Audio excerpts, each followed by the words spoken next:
Welcome to HFY Galaxy Tales. Like this video and subscribe the channel for more HFY stories. The Krell Dominion had ruled the galaxy for 3,000 cycles. 3,000 cycles of absolute, unchallenged supremacy. We had conquered 476 worlds, subjugated 219 species, and built an empire so vast that even the light from our capital world took months to reach the outer territories. And then we met the humans. My name is Vorith, and I was there when it all fell apart. I was a mid-level intelligence officer stationed on the Dominion flagship Eternal Wrath, monitoring the border sectors for any signs of resistance. Resistance. Ha! What a joke that word became. The humans weren't even supposed to be a threat. When our scout ships first detected their homeworld, Earth, the initial reports were almost insulting. One planet. No colonies. Primitive fusion drives. Chemical projectile weapons. The High Command didn't even bother sending a proper invasion force. They sent what we called a pacification fleet. 12 ships. 12. For an entire species. I remember watching the command briefing, standing in the back of the strategic planning chamber while Fleet Commander Thaxon outlined the operation. His voice dripped with the kind of bored confidence that comes from crushing weaker civilizations for decades. Estimated resistance duration, for planetary rotations, he announced, his triple-jointed fingers dancing across the holographic display. Strategic value, minimal. Resource extraction potential, moderate. Recommended action, standard subjugation protocol. Someone in the back, a young tactical officer named Rin, asked the question that would haunt us all later. Commander, what if they resist longer than projected? Thaxon didn't even turn around. Then we reduce population density until compliance is achieved. Standard procedure. Dismissed. Standard procedure. Right. The pacification fleet arrived at Earth on a day the humans call Tuesday. I know this because one of the first things we learned about humans is that they name their days. They name everything. Their days, their months, their planets, their ships, their weapons. Even their wars. Who names a war? You fight it, you win it, you move on. But humans? They document everything like they're writing history before it even happens. The fleet commander sent the standard surrender demand. It was a simple message, translated into the dominant human languages: submit to the Krell Dominion. Resistance will result in extinction. You have 12 standard intervals to comply. The humans responded in 47 minutes. Not with a surrender. With a transmission. I was on duty in the communications bay when it came through, and I'll never forget the analyst's face when she played it for the first time. The message was audio only, a single human voice speaking in their most common language, English. To whoever's running this interstellar protection racket, go kick rocks. Sincerely, Earth. That was it. 6 seconds. 17 words. The analyst played it 3 more times, trying to parse the translation. Kick rocks. Is that a human weapon system? Some kind of kinetic bombardment threat? It wasn't. It was just defiance. Pure, stupid, suicidal defiance.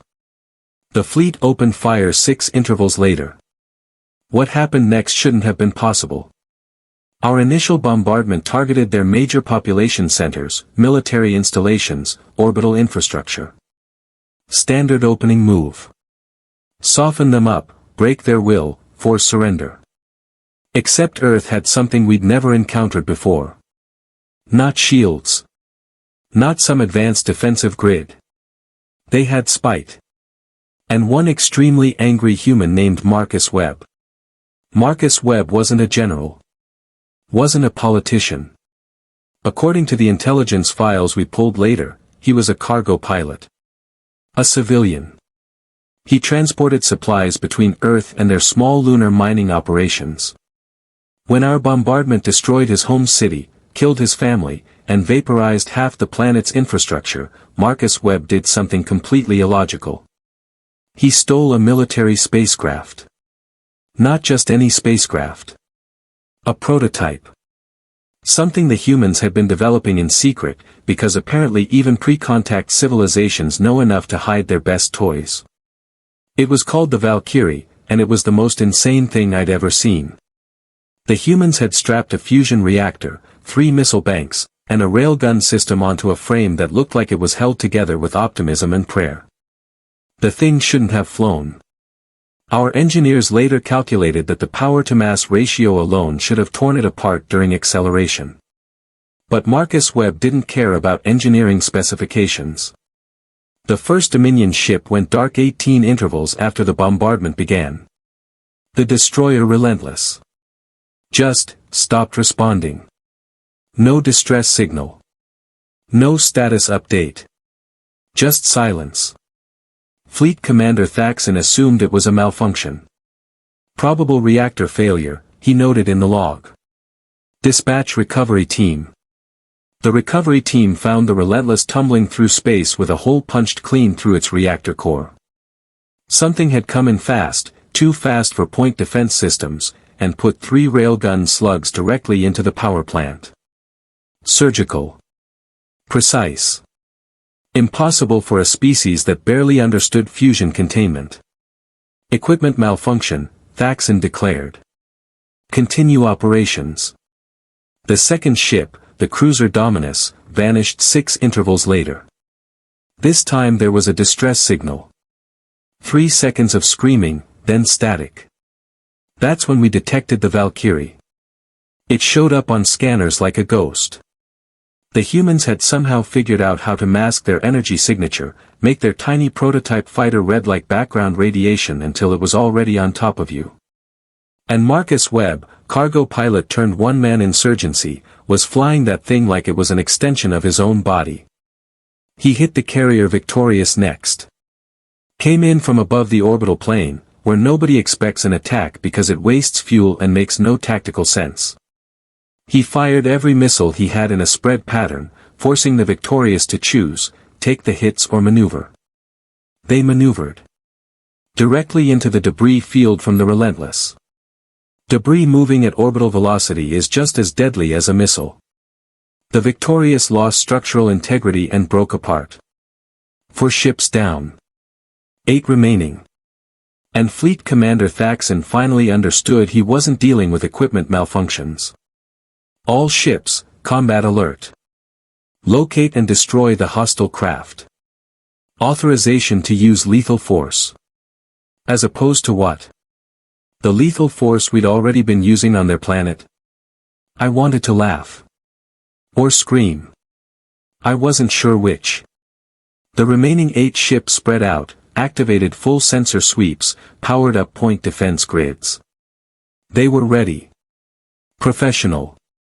These were Dominion warships that had crushed rebellions across 100 systems. Marcus Webb destroyed 2 more before they even got a targeting lock. He used the planet itself as cover, skimming the atmosphere at speeds that should have incinerated his ship. He'd pop up, fire, and vanish back into the atmospheric interference before anyone could react.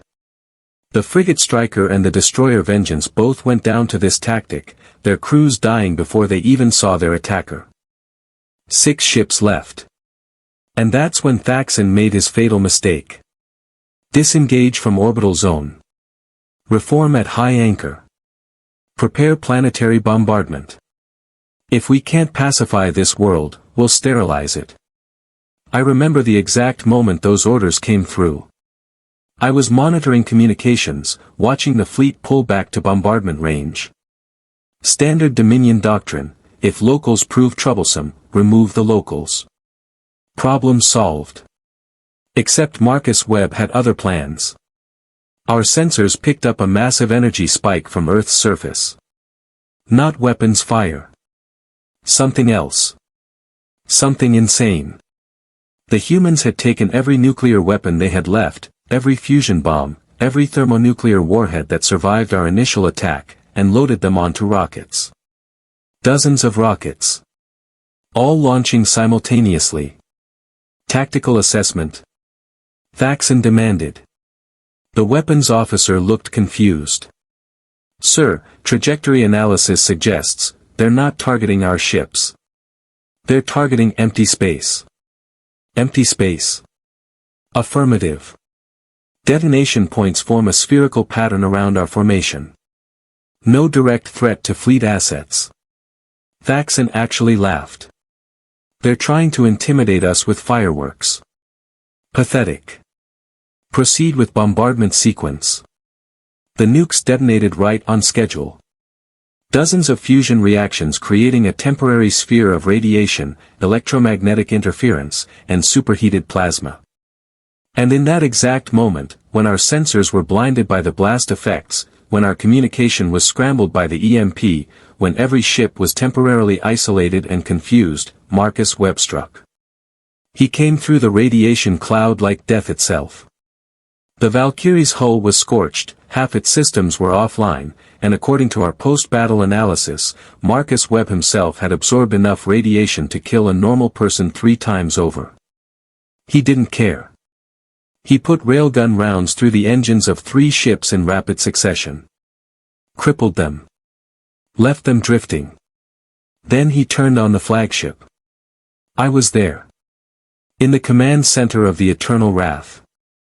I watched our point defense systems track him, watched our gunners fire everything they had, watched Marcus Webb dodge and weave through a wall of plasma and projectiles that should have vaporized him 1,000 times over. He got close enough that I could see the Valkyrie on the external cameras.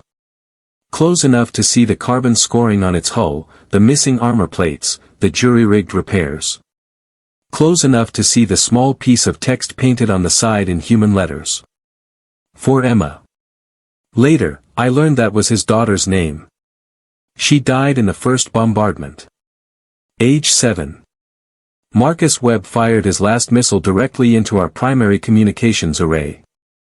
The explosion didn't destroy the ship, but it cut us off from the rest of the fleet. Isolated. Vulnerable. And then he was gone. Vanishing back into the planet's atmosphere, his ship barely holding together, systems failing, but still flying. Fleet Commander Thaxton stood in the center of the command deck, staring at the tactical display. 6 ships crippled or destroyed. The flagship damaged. Communication systems offline. And all of it done by 1 human in 1 ship. Recall all forces, he said quietly. Full retreat to nearest Dominion outpost. Someone had the courage to ask the question we were all thinking. Sir, we outnumber them. We have superior firepower. Surely we can. Did you not see what just happened? Thaxton's voice was sharp, cutting. One of them did this. 1. Imagine what they'll do when they build more. When they weaponize this madness on a larger scale. He wasn't wrong. The Dominion fleet limped away from Earth that day. We left behind wreckage, radiation, and a species that should have been conquered. Instead, we gave them something far more dangerous. We gave them a reason to be angry. The report I filed that day was simple, factual, terrifying. Human species demonstrates unprecedented resistance capacity.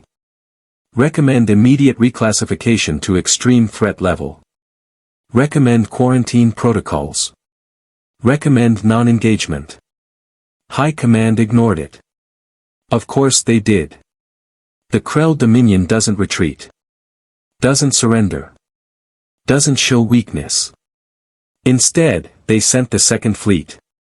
40 ships. Professional soldiers. Hardened veterans.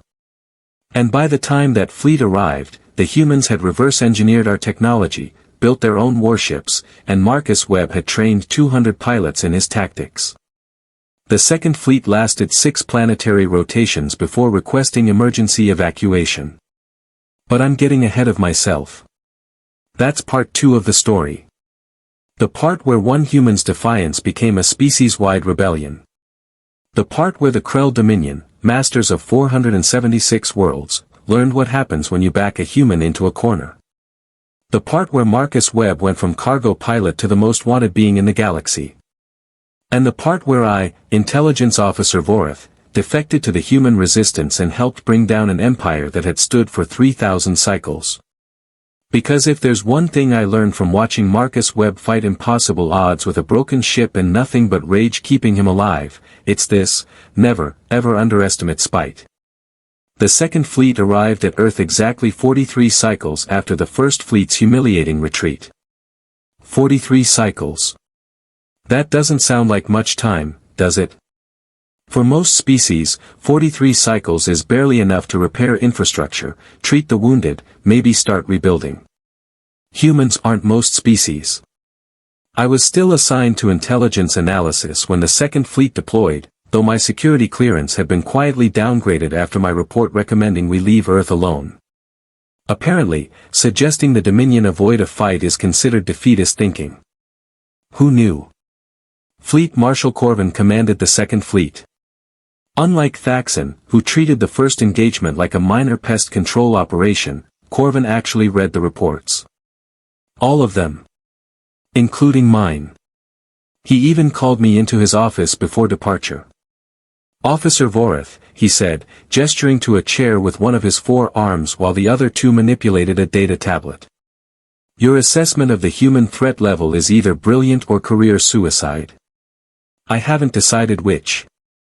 I sat down carefully. "With respect, Marshal," I wrote what I observed. 1 human pilot destroyed or crippled 6 Dominion warships. The statistical probability of that occurring by chance is approximately 3 million to 1. And yet it occurred. Corvin's eyes, all 6 of them, focused on me with disturbing intensity. "Tell me, officer. What makes this Marcus Webb so dangerous? Superior technology? Better training? Genetic augmentation?" I thought about that question for a long moment. "None of those things, sir. What makes him dangerous is that he doesn't calculate odds. He doesn't consider retreat. He just acts. Like the concept of losing doesn't exist in his brain." Corvin made a sound somewhere between a laugh and a growl. "Sounds like insanity. Perhaps. But it's effective insanity." The Marshal dismissed me shortly after, but I could see the worry in his eyes. He knew something the High Command refused to acknowledge. We weren't fighting a military. We were fighting an idea. And ideas are much harder to kill than ships. The Second Fleet dropped out of hyperspace in Earth's system with overwhelming force. 40 warships. 6 carriers. Enough firepower to glass a planet 3 times over. They came prepared for everything. Defensive formations. Overlapping sensor coverage. Constant communication protocols. Point defense grids active at all times. They came prepared for everything except what the humans had become. You have to understand, in those 43 cycles, Earth had transformed. The humans took every piece of wreckage from the First Fleet, every scrap of Dominion technology, every weapon system and shield generator and engine component, and they reverse-engineered all of it. But they didn't just copy our designs. They improved them. Made them smaller, faster, meaner. And they built ships. Hundreds of ships. The Dominion excels at manufacturing. We have automated factories, efficient supply chains, standardized production. We can build a warship in approximately 200 cycles, from raw materials to final deployment. The humans built their fleet in 43 cycles using salvaged parts, improvised factories, and something they called the weekend shift. I still don't fully understand what a weekend is, but apparently humans will voluntarily work during their rest periods if they're angry enough. When the Second Fleet arrived, they expected to find a broken civilization begging for mercy. Instead, they found 237 warships waiting in formation. And leading them, in a new ship that made the Valkyrie look like a child's toy, was Marcus Webb. The confrontation started with communication. Marshal Corvin, to his credit, tried diplomacy first. "Human forces, this is Fleet Marshal Corvin of the Krell Dominion. You are in violation of Dominion space. Stand down immediately or face annihilation. You cannot win this engagement. Please, avoid unnecessary loss of life. The response came immediately. Marcus Webb's voice, calm and cold. Marshal Corvin. You're right about one thing. This fight will involve unnecessary loss of life. Specifically, yours. You have 10 minutes to leave this system. After that, we stop being polite. Polite? They called that polite? One of Corvin's tactical officers actually snorted. Sir, they're outnumbered nearly 2 to 1. Their ships are constructed from debris. This is a bluff. Corvin stared at the tactical display. I could see him calculating, analyzing, considering. He was a smart commander. Too smart to dismiss a threat, even one that seemed impossible. All ships, maintain defensive formation. Do not fire unless fired upon. Communications, open a direct channel to their lead vessel. The channel opened. I was monitoring the feed from the intelligence bay, and I remember thinking how strange it was that we were negotiating with a cargo pilot. Marcus Webb, Corvin said slowly. I've read about you. About what you did to the First Fleet. Impressive. Suicidal, but impressive. You're clearly intelligent enough to understand the mathematics here. We have superior numbers, superior firepower, superior training. If you force this engagement, your people will die. Many of them. Is your pride worth their lives? There was a pause. A long, uncomfortable pause. When Marcus Webb finally responded, his voice had changed. Softer. Sadder. You came to my planet, Marshal. You killed my daughter. You destroyed my home. You tried to enslave my species. And now you want to lecture me about the value of life? Another pause. The only pride here is yours. You think you're superior. You think you're inevitable. You think 3,000 cycles of conquest makes you invincible. It does, Corvin replied flatly. Then let me educate you. Marcus Webb's voice hardened. Those 43 cycles you gave us. We didn't spend them crying. We spent them learning. Building. Planning. And most importantly, we spent them getting really, really good at killing Krell. The channel cut off. 5 seconds later, hell arrived. The human fleet didn't charge forward in some dramatic frontal assault. They didn't posture or threaten. They just executed the most perfectly coordinated ambush I've ever witnessed. Half their ships had been running silent, powered down to minimal levels, drifting in the orbital debris field around Earth. Our sensors had dismissed them as wreckage. When they powered up simultaneously and opened fire, we had maybe 3 seconds of warning. 3 seconds. 12 Dominion ships died in the opening volley. Not damaged. Not disabled. Destroyed. The humans had weaponized our own plasma technology and combined it with their railgun systems to create something they called a coil gun cannon. It fired projectiles at a significant percentage of light speed. Our shields, designed to disperse energy weapons, did absolutely nothing against solid matter moving that fast. Marshal Corvin reacted instantly. All ships, evasive maneuvers. Return fire.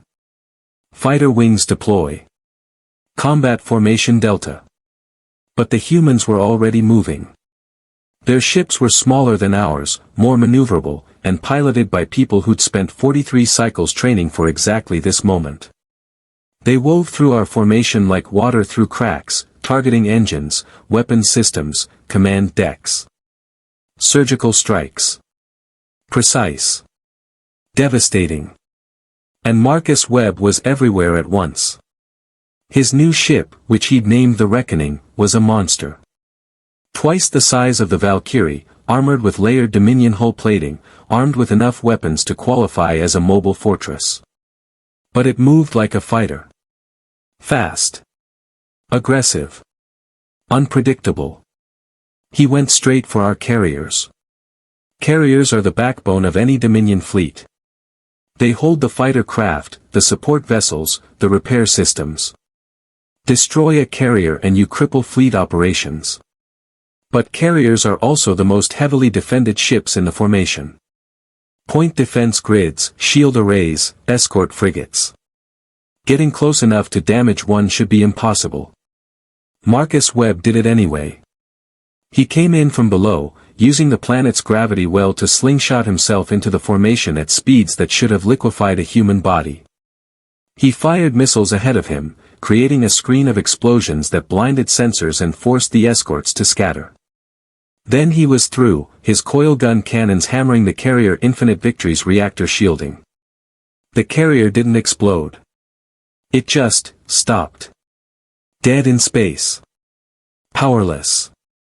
And before anyone could respond, Marcus Webb was gone, already accelerating toward the next carrier. I watched this from the intelligence bay, my hands trembling as I tried to track the tactical situation. It was impossible. The battle was supposed to be a straightforward Dominion victory. Superior numbers. Superior firepower. Basic mathematics. Except the humans didn't care about mathematics. They cared about anger. About revenge. About making sure we understood exactly what happens when you threaten their home. Marshal Corvin lasted longer than Thaxon did. He managed to reorganize the fleet, establish fire lanes, coordinate counterattacks. For a brief moment, it looked like Dominion training and discipline might actually turn the tide. Then the humans revealed their second surprise. Remember how I said they reverse-engineered our technology? Well, they also reverse-engineered our communication protocols. Every encrypted channel, every tactical frequency, every command network. They'd cracked all of it. And they'd been listening.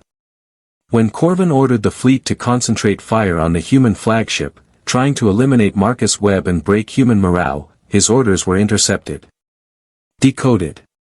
Analyzed. And countered before our ships could even execute them. The human fleet shifted formation before our weapons locked. They scattered, regrouped, and hit us from 3 different vectors simultaneously. It was like fighting an opponent who could read your mind. Every move we made, they anticipated. Every tactic we tried, they'd already prepared a response. We weren't fighting a battle. We were being dissected. The engagement lasted 4 hours. 4 hours of continuous combat. When it ended, 31 Dominion ships were destroyed or disabled. The remaining 9, including the flagship I was stationed on, were ordered to retreat. Marshal Corvin made the call himself. All surviving vessels, emergency jump to Rally Point Gamma. Immediate evacuation. As we prepared to flee, I received one final transmission. It came through on an open channel, broadcast to the entire Dominion fleet. Marcus Webb's voice. Tell your high command something for me. Tell them Earth isn't interested in their empire. We don't want their territory. We don't want their resources. We just want to be left alone. But if they send another fleet, we won't be polite anymore. We'll come to them. And we'll bring friends. Friends. What friends? They were one isolated planet. I found out the answer to that question 30 cycles later. The humans had been broadcasting. Not just to the Dominion. To everyone. Every species we'd conquered, every civilization we'd subjugated, every world that lived under Krell occupation. They'd been sending messages, sharing technology, spreading their tactics. And telling them that the Dominion could be beaten. Rebellion started erupting across the Empire. Small at first. A mining colony here. A subjugated world there. But they all used human tactics. Human weapons. Human strategies. The Dominion was 3,000 cycles old. We ruled through fear, through overwhelming force, through the absolute certainty that resistance was futile. Marcus Webb destroyed that certainty in 2 battles. High Command's response was predictable. They mobilized the Grand Fleet. 300 ships. The largest military deployment in Dominion history. They were going to burn Earth to bedrock and make an example that would terrify the galaxy into submission for another 3,000 cycles.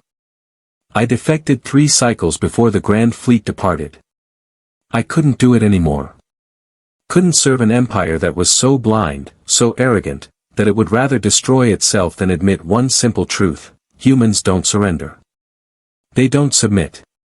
They don't calculate acceptable losses and choose the logical path. They fight. And they keep fighting until either they win or there's nothing left to fight with. I stole a shuttle and ran to Earth. It took me 12 cycles to get there, dodging patrols and using every intelligence trick I'd ever learned. When I finally arrived, half-starved and exhausted, I expected to be executed as a spy. Instead, Marcus Webb himself met me at the docking bay. He was smaller than I expected. Humans always look smaller in person than they do in combat footage. He had gray in his hair, scars on his hands, and eyes that looked like they hadn't slept in months. "Officer Vorath," he said, reading my name off the stolen shuttle's registry. "You're either the bravest Krell I've ever met or the dumbest. Haven't decided which." "I've been told that before," I replied. "By your Marshal Corvin, actually." That got a slight smile. "Yeah. What did you tell him?" "That your species doesn't understand probability. That you fight like the concept of losing doesn't exist." Marcus Webb's smile faded. "It doesn't. Not when the alternative is slavery. Or extinction." He studied me for a long moment. "Why are you here, Vorath?" "Because the Grand Fleet is coming. 300 ships. They're going to kill everyone on this planet and salt the Earth behind them. And I can't watch that happen. Not again. You think we can't handle 300 ships? I think you're about to face the full might of an empire that's never lost a war. And I think you'll need every advantage you can get." I pulled out a data chip containing every military secret I'd managed to steal. Deployment patterns. Command codes. Fleet compositions. "I want to help." Marcus Webb took the chip. Examined it. Then looked at me with something I couldn't quite identify. Respect, maybe. Or just recognition. One soldier to another. "Welcome to the Resistance, Vorath. Hope you're ready for a fight." I wasn't. Nobody could be ready for what happened next. The Grand Fleet arrived 60 cycles later. 300 ships, blocking out the stars, ready to end the human problem once and for all. They were met by 600 human warships and 200 allied vessels from species who'd learned that the Dominion wasn't invincible. The battle lasted 3 days. When it ended, the Krell Dominion had lost 2/3 of its Grand Fleet. The survivors fled back to the capital, where they found 12 human strike teams had already infiltrated the homeworld and were systematically dismantling government infrastructure. Marcus Webb led the final assault personally. Walked into the high command chamber in his combat armor, carrying that same weapon he'd used to punch holes in our ships, and demanded surrender. The high command refused. So he destroyed the central planetary shields, and let the rebel fleet bombard the military installations until there was nothing left to command. The Krell Dominion, 3,000 cycles old, fell in 8 months. All because one cargo pilot decided that losing his daughter wasn't an acceptable cost of business. I'm still here on Earth, working as a liaison between the new human coalition and the former Dominion territories. Helping species learn to govern themselves. Trying to rebuild what my people destroyed. And every day I pass a memorial the humans built. A simple stone wall with millions of names carved into it. Every person who died in the war. Human and non-human alike. Emma Webb's name is at the very top. Underneath, there's an inscription in English. I had to ask Marcus Webb to translate it for me. They came for our world. We took their empire. Never again. 3 words at the end. Simple. Direct. Terrifying in their certainty. Never. Again. That's the thing about humans. They don't just fight to win. They fight to make absolutely sure you never try again. And if you're smart, like I finally got smart, you listen.